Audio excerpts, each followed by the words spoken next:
Hey folks, so there's still snow on the ground. Can't quite get out there and do any kind of gardening or even any kind of like cutting back our grasses yet or anything with all the snow on the ground, but I am still thinking about gardening. And I think with last week, we covered 35 plus more or less native shade plants that you could grow in your garden. So I figured let's keep that theme going. Let's still think about gardening. So I figured today we'll cover some shrubs, and instead of some non-native or perhaps some invasive shrubs, what other native shrubs can you plant in their place?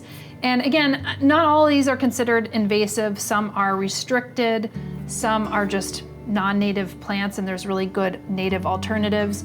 And a plant that may be considered invasive is a plant that maybe creates some kind of ecological damage or economic damage, or is detrimental to humans or to wildlife, for instance. So we've had a number of plants at Flock that I would say are considered more in the invasive category, and they kind of just take over. And you have to really get in there through mechanical means and remove them. And we have had our fair share of removing some plants and replacing them with others. So I've made a list of 10. And I think within these 10, there are some really nice native options. That being said, some of the non-native plants that have been brought in for specific reasons. You know, they have really interesting horticultural value. Maybe some were more utilitarian plants. Maybe some were brought in because they have beautiful foliage or beautiful flowers. So when I talk about their native analogs, they may not be exactly like the non-native alternative, but they could cover their niche in multiple different ways. So I want to start with the ones that have given us the most problem at Flock. And the first one I would list is Rosa multiflora, which is the multiflora rose. And I have to say, it's a beautiful plant. It has a beautiful white rose flower, single white rose flower.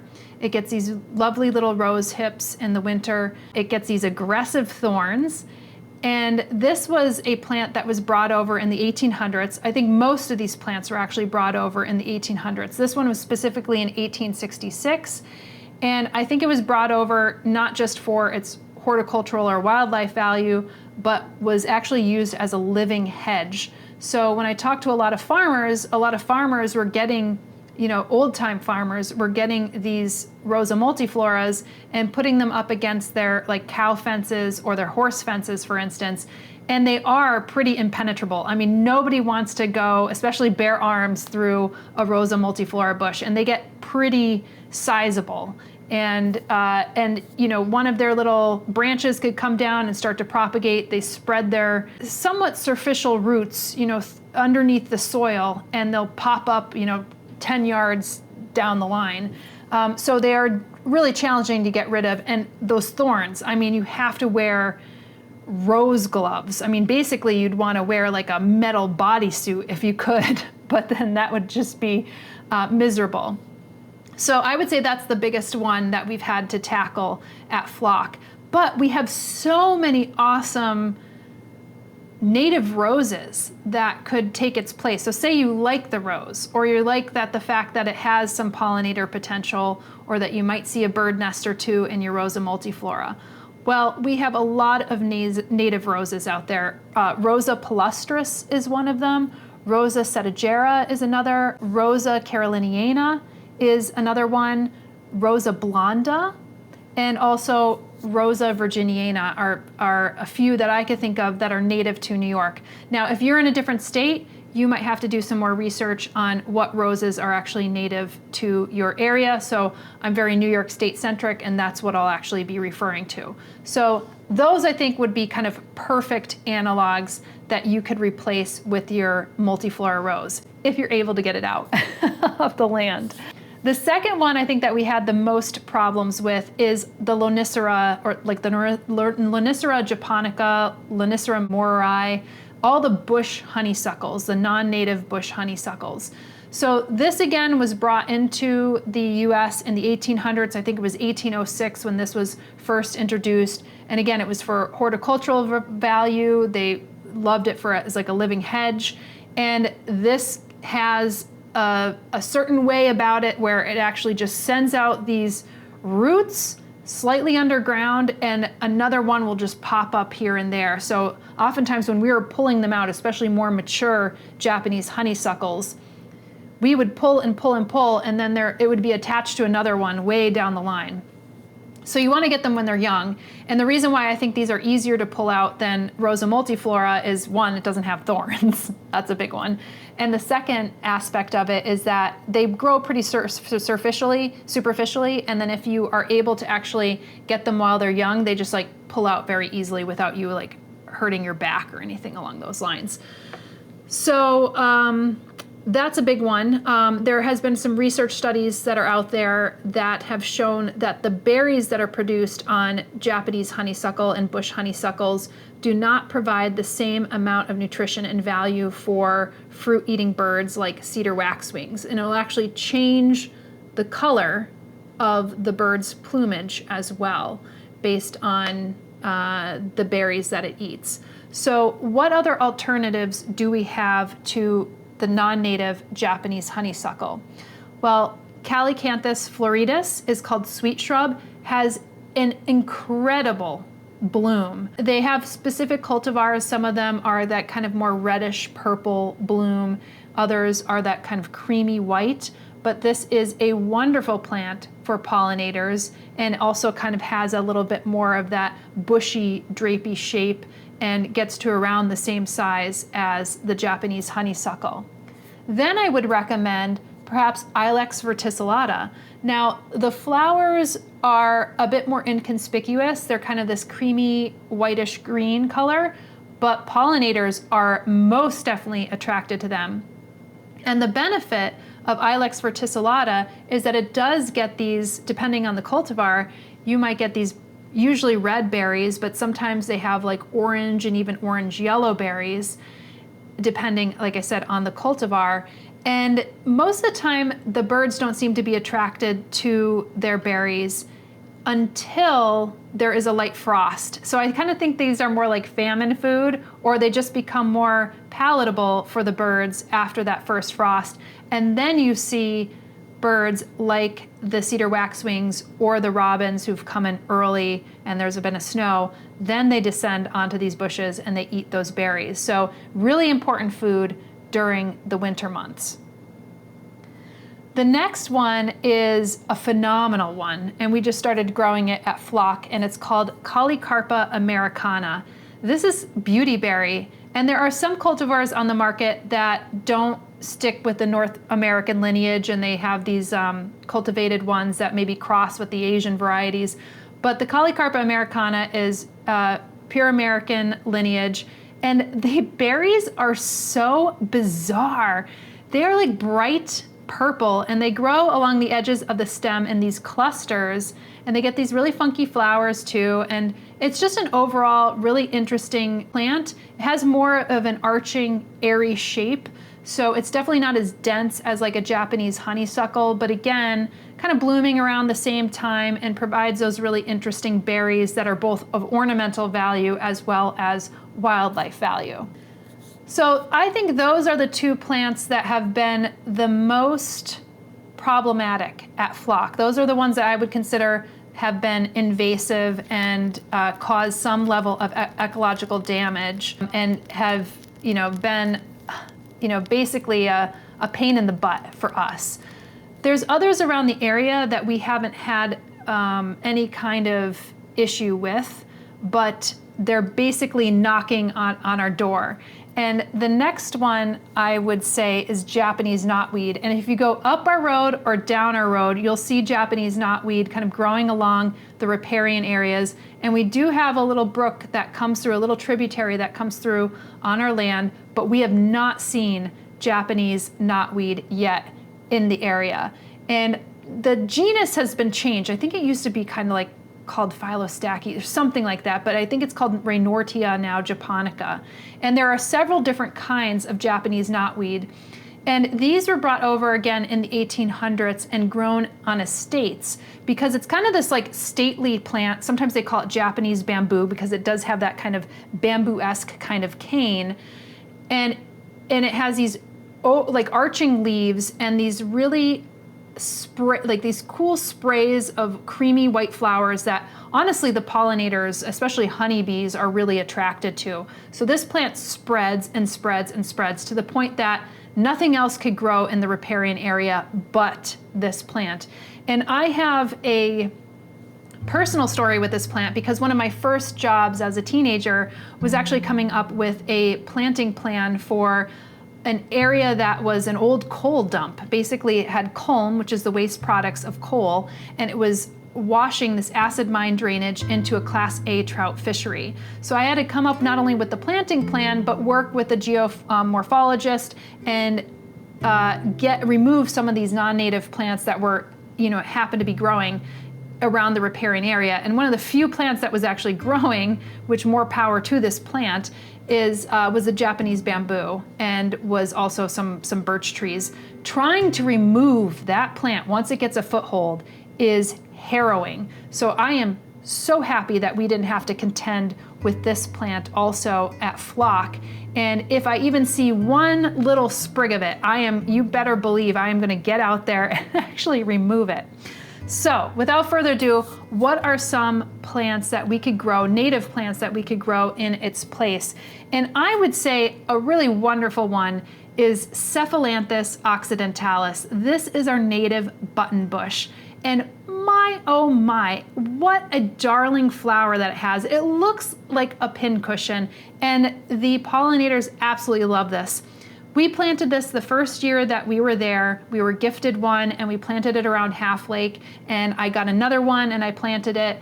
And the first year we didn't have our deer fence, cordoned off, and the deer basically ate it down, but it grew right back up again. So I plan to actually plant more of these, especially in areas that are wet. Again, the Japanese knotweed, it comes up in wet areas. I never see it in really dry areas. I always see it around riparian areas, little tributaries, ponds, that type of thing. And this is a plant that it could actually grow in that same kind of habitat range. So that is definitely one to look at. And even though it doesn't have the same kind of flower, it has a very interesting flower to kind of throw into the mix. Now the next one is not native to New York, so I'm kind of like bending the rules a little bit here, but I want to throw it out there because if you're south of us, or if you're somebody who kind of believes in this assisted migration, so basically assisted migration is moving some of those southern plants up north, because the trends that we're seeing with some of the warming weather is that some of those warmer plants actually don't mind being up a little further north. Or sometimes our winters have been a bit more mild, so some of those warmer plants that had come from down the south are actually better up north, surprisingly. And I had seen this plant first at Hortus Arboretum, and I was familiar with this genus more as a tree and less of a shrub, but this is Aesculus parviflora, which is bottlebrush buckeye. And again, it grows south of here, but has this really interesting kind of big, showy, conical flower and these big leaves. And I think that could be considered more of an analog. And so even though it's not native to New York, it is native to the United States. And if you're somebody who's like saying, okay, well, what are the plants growing further south that I could actually bring up north? That might actually be one of those plants. Now, is it hardy to a zone 5? I haven't tried it. Hortus Arboretum is more of a zone 6 approaching a zone 7. So they're in a grow zone that's like slightly warmer than we are. But I just kind of wanted to throw it out there because it actually might be helpful for someone. The next one on the list hasn't been so much of an issue, but we've been very proactive with it, and that is Berberis thunbergii, otherwise known as Japanese barberry. This is a popular one in the horticultural trade, and because prior to us getting at Flock, it was a nursery for 30 years. So Japanese barberry was pretty much planted everywhere. It was landscaped in the landscape, and some of it actually escaped the landscape planting, and we saw it popping up in the lawn, we saw it popping up in the woods, and basically whenever we see it popping up, we try to remove it. And it is a bit of a bear, similar to the multiflora rose, because it has those nasty thorns on it. And this is a much harder plant to get a analog to because people grow Japanese barberry for very specific reasons. It has these leaves, very tiny, and these little red berries that, to my knowledge, I think birds actually quite love, and that's how it spreads around a bit more. But the leaf color and the shape of the barberry makes it a really wonderful, shapely hedge with some really beautiful color that lasts all season long. And there are some sterile varieties now, but I can't tell you which one of those are sterile and which ones are not. I think you could probably get both sterile and non-sterile varieties on the market still. And from what we saw, it was probably going to be a problem at flock because it started to crop up in different areas where we know it didn't get planted by a human. We went whole hog on it and started ripping it up out of the landscaping and out of the ground. Now, what are some good native alternatives to it, knowing that barberry has a very specific look? Well, one of the other plants that we had growing on our land that is a nice alternative is Physocarpus opulifolius. And some of the cultivated varieties of Physocarpus, which is also called nine bark, have beautiful, vibrant colors to their leaves. Now, they're deciduous, so they lose their leaves and they aren't evergreen like barberry. But they have four-season interest, in my opinion, because their bark is really beautiful and flaky, and they have gorgeous flowers in the summer, and then they get these little seed pods that are kind of circular that hold all throughout the winter. And they have this lovely kind of like arching vase shape to them. And you could get them quite small. They have varieties that grow maybe 3 to 4 feet if you don't have a lot of space in your backyard. But then there's others that actually grow much larger, and they easily propagate, and you could actually easily cut them and shape them. Very beautiful leaf, almost like a kind of, if a red maple leaf was like compressed a bit. So it has that kind of serrations and that kind of maple-esque kind of leaf. And I have to say, I have never seen so many pollinators on one plant. As soon as you start walking close to a nine bark, the amount of buzzing is so audible, and not just like honeybees.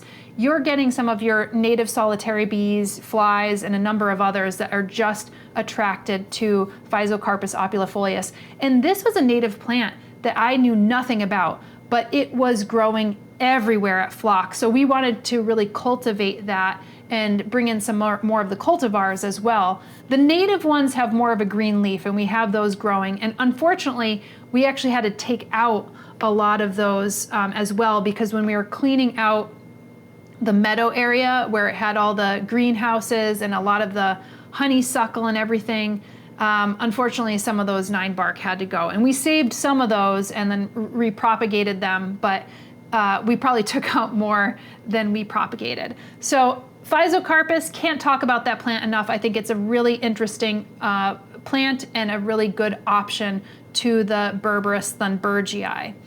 The next one I would say is Ilex glabra. That is our native inkberry. And even though they only have green leaves, this plant is actually evergreen, and it comes with a little bluish black berry, mainly blackberry, which is why it's called an inkberry, that provides wildlife value and has more of that shapely form that maybe a barberry has, and you can actually shape it as well. And I'll mention Ilex glabra with another plant down the line. Then the last one I would say is the Myrica pennsylvanica, and that is our barberry. So it gets this little white, kind of crunchy little berry that birds absolutely love. Cedar waxwings will just descend upon Myrica pennsylvanica. But it has much more of a kind of scrappy, airy shape. So again, not necessarily compact and dense like the Japanese barberry. But if you're looking for a plant that has wildlife value and can still serve as maybe an airy hedge, then I would say, look at the Myrica pennsylvanica. We're actually growing this not necessarily next to the house in a hedge, but in the interstitial area that we call it, which is between the woodland and the meadow. So it's kind of like on the wood edge, and it has this more of like a, less shape to it, which I think works well on a natural woodland edge. Number 5, we have seen at flock. It hasn't been that big of a problem, but we do notice that some of the wildlife actually loves it. Most of the time the berries are left there. But this is Elaeagnus umbellata, autumn olive. And I know a number of folks who are in the permaculture world like to grow autumn olive, and I think that's part of the reason how it got into the environment is maybe through that means. I think it was first brought to the US in the 1830s, and it could have been for both wildlife and food value. So we've noticed quite a bit come onto the land, but it doesn't really spread in the same way that the honeysuckle and the multiflora rose has. So we have removed some of them, but kept like 2 or 3 of those plants. But as its analog, we actually brought in Shepherdea canadensis, and this is our native buffalo berry. And even though I've never seen our buffalo berry kind of in the area, I haven't really been looking for it. I haven't been hunting for buffalo berry, but this is a really wonderful analog because it gets really wonderful berries for wildlife and for, birds and animals. And it has a shrubby form, and it's similar in form to the autumn olive. So that's something that we just started to grow. I got about 6 of them, and we're growing them in that interstitial area again between the forest and the field, and we're gonna see how they grow. They haven't put it out berries for us yet because they're still quite young, but I think that's another nice analog to the autumn olive. One that hasn't been a problem at flock, but if you kind of go 15-20 minutes outside in any one of the more natural areas, I have seen this as a problem, and this is called common buckthorn, otherwise known as Rhamnus cathartica. And this was brought over actually in the 18th century as a privacy hedge. And this gets these glossy dark green leaves and these kind of bluish black berries. And I always kind of see it and notice it like right around the walkways, just like next to a forest. So if there's like a walkway through a forest, you basically see the buckthorn and then you see the rest of the forest. So it has spread throughout the area, but we haven't had to contend with it at flock. And I would say that if you want something that provides wildlife value and still has a really good hedge potential and has wonderful leaves, I would say go with our native viburnums. We have a lot of beautiful native viburnums that produce berries. So we might have like a blueberry or a red berry, or even like this pinkish and blue berries, depending on the type of viburnum. And we have Viburnum dentatum, we have Viburnum nudum, Viburnum prunifolium. Those are all really nice options. And then I would say another suggestion of a native alternative is our Aronia melanocarpas. And these are plants that have a black berry, very similar to Rhamnus cathartica. They have gorgeous shades in the fall, and it will spread a little bit by suckers. So if you don't want it to spread by suckers, you could just like cut off that base. But that's some of the benefit of it, is that if you want something that's more of a privacy hedge, well, then this actually, will spread in that kind of capacity. Great wildlife value, and you could get it in different forms. So the wild type is more of a shrub shape, but you could also get these low-lying ground covers. So some of the cultivars are the low scape mound and the grow low as well. So I would look into that if you don't have a lot of space and you don't want something that's too high, and you still want to get those berries and those beautiful white flowers, well, then you could find that in the Aronia melanocarpa. Okay, the next one I haven't seen as a problem on our land, but a lot of folks will actually plant this in their yard. And actually, Full disclosure, we planted one in one of our garden beds, our managed garden beds, because Sandra had been seeing it around saying, wow, I really love that plant. It has such a brilliant shade of leaves. And that is Euonymus alatus, which is the burning bush. Now, again, I haven't seen it actually push into the forest, but that doesn't mean that it doesn't. And actually, I would say we have a lot of native euonymuses. So we're growing one on our land called Euonymus prostratus, which sounds like it is. It actually grows more prostrate to the ground. It's a bit more of like this kind of airy shaped plant. And a lot of our native euonymuses are a bit more airy shaped. The burning bush is much denser.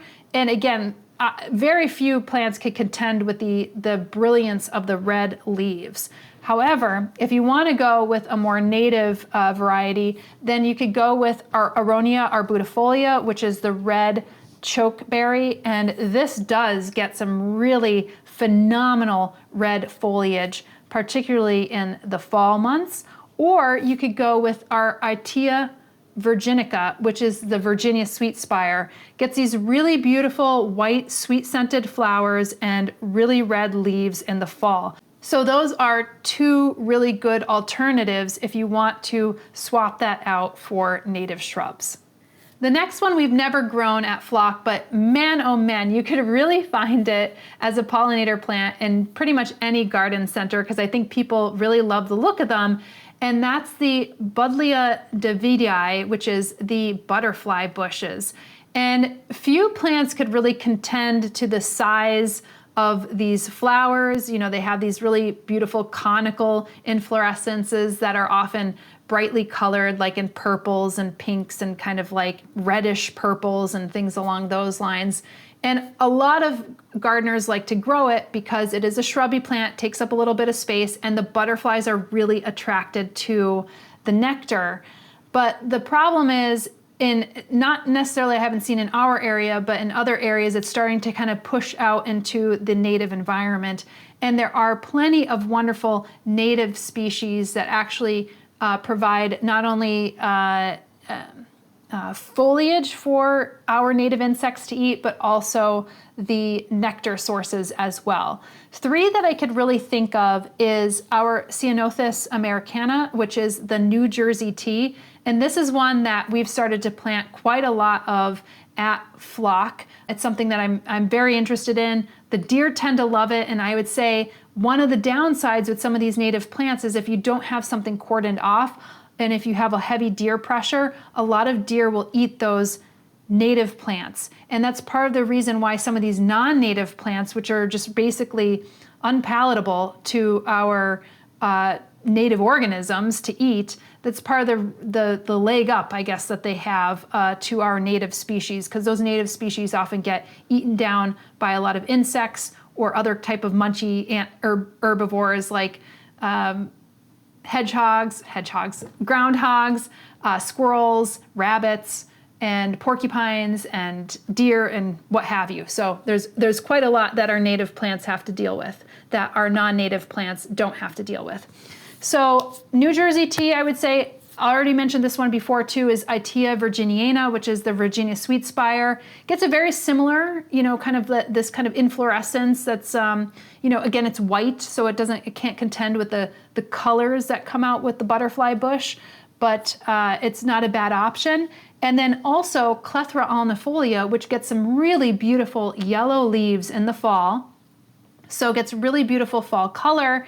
And it's blooming in mid to late summer, and certain Clethras actually have been cultivated for more pink flowers, for instance. So pink usually is white, but it can also go to pinkish white. So if you're looking for something that has a bit more color, then you might actually want to look into those native cultivar species. All right, number 9, we're getting to the end, is not necessarily something that I would have considered invasive. It's more just a non-native plant. And one that has it's really difficult to find an analog for this. And you'll know which one I'm referring to. It's the box ball. It's buxus or boxwood. And we had a number of ones that were grandfathered in at Flock. And it's very hard to get a plant that is just so structural other than the box. You could really just shape it up and put it into any kind of geometry that you want. Unfortunately, there's been a lot of diseases that have been hitting people's box balls. So I think fungal diseases, insects, things along those lines. So some of them are just like, they look brown and dead and people have to actually take them out of their lawn. We have not had that problem with some of the box balls. I do notice that a lot of the birds like to hide in them, especially in the winter, because box is an evergreen and it doesn't lose its leaves. So there is some of that benefit, I think, to birds, especially in the winter months or in the fall months when most plants are actually losing their leaves in the northern climate. Well, one that I'd say is as best of an analog that we could get to is one that I mentioned before, which is Ilex glabra, otherwise known as inkberry. And that is an evergreen, and it gets these little black berries. Maybe it's not as dense as box, but you could shape it in a very similar manner. And has a somewhat similar form, lighter green leaf, not as thick of a leaf, but still relatively thick. And I think we just brought one that we have on our land. That's a female, so it's dioecious, and actually needs its male counterpart in order to be able to pollinate one another. And I'll have to put it up on screen because I couldn't find the male to our Ilex glabra, and then I did. And it's supposed to come to me in the springtime, and I'll plant that male up, and then we'll be able to actually have more berries for the wildlife. But I would say, to me, that's really the best analog that we have as far as a native plant goes. But, you know, boxball, hard to replace, and it's also one that hasn't, in my knowledge, hasn't gone invasive. It just happens to be a non-native plant. All right, the last one I am listing is one that, again, hasn't been a problem, but I think more of the horticultural trade has lent towards rhododendrons that are non-native, and it is so difficult to try to find the native varieties of rhododendrons now. A lot of our native varieties of rhododendrons are slightly larger, so they could get like 8 to 12, 15 feet tall, like really big shrubs. And a lot of folks don't have that space in their backyard. So a lot of the cultivated varieties of rhododendrons are slow growing, and most of the time they grow like maybe 3, 4, 5, 6 feet tall in kind of a more circular mass. And trying to find native rhododendrons is just challenging, and I have to go to like specific nurseries that specialize in native plants, but we have a lot of native rhododendrons. In fact, in Pennsylvania, where I grew up, which is a state just, you know, below New York, well, it depends on where you are in New York, but you know, for where we are, Pennsylvania is kind of below New York. It's kind of this weird cutoff line because in Pennsylvania, there's so many rhododendrons and there's so much mountain laurel. In fact, our state plant is a mountain laurel. Our state flower is our mountain laurel. State tree is eastern hemlock. And when you hit New York, you see far less rhododendrons and mountain laurels. It's very distinct. And I think that's when the glaciers moved in. It kind of like there was a southern border, and we were kind of like on the edge of where the glacier had moved in. And I think that you just get a slightly different plant community within Pennsylvania, even though it's just like, you know, a half an hour, an hour's drive away, depending on where you are.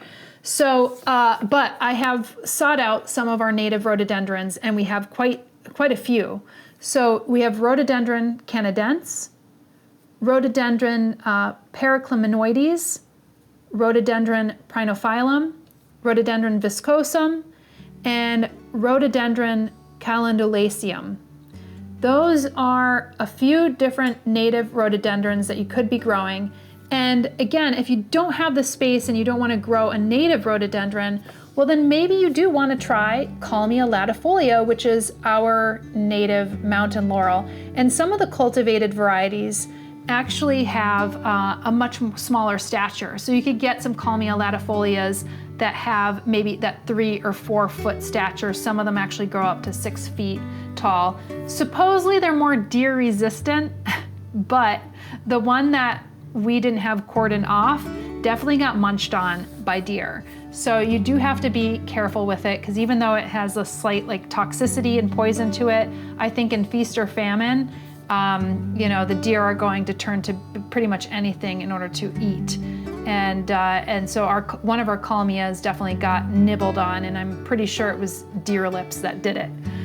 Anyway, so those are just some of my selections. Again, taking out some of those non-native or invasive varieties. I'm more concerned with some of those invasive varieties that really take over a whole place.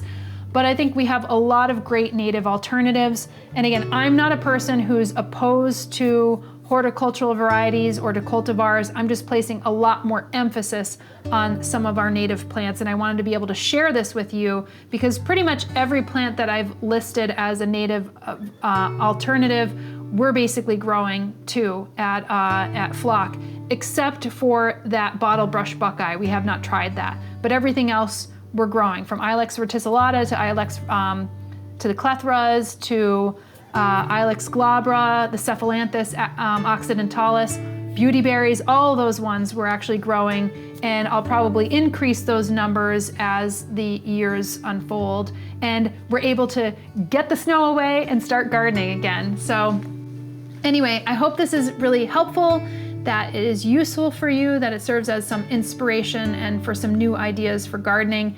And thank you all for supporting this channel and supporting some of these concepts and these topics as well. It really means a lot to us. And I hope you know that we pay it back to the area by giving 10% of our proceeds from our Google AdSense dollars, and we reinvest it back into the community. And then that's actually matched by our partners over at Spoma Organic. They have been amazing partners, and they're wonderful for people who want to garden organically as well. And that basically doubles the impact. So what can you do in return? Well, you could like the video, you could give it a thumbs up, you could subscribe to our channel, you could hit that notifications bell, and you could also give us a tip. And that just shows your thanks. And one more thing I should say, if you have other ideas of alternatives to some of these plants that I mentioned here, well, share them with the community in the discussion and below the description, because in the comments section, because I think people really can learn from all of you as well. Thank you so much, and we'll see you in the next episode. Bye.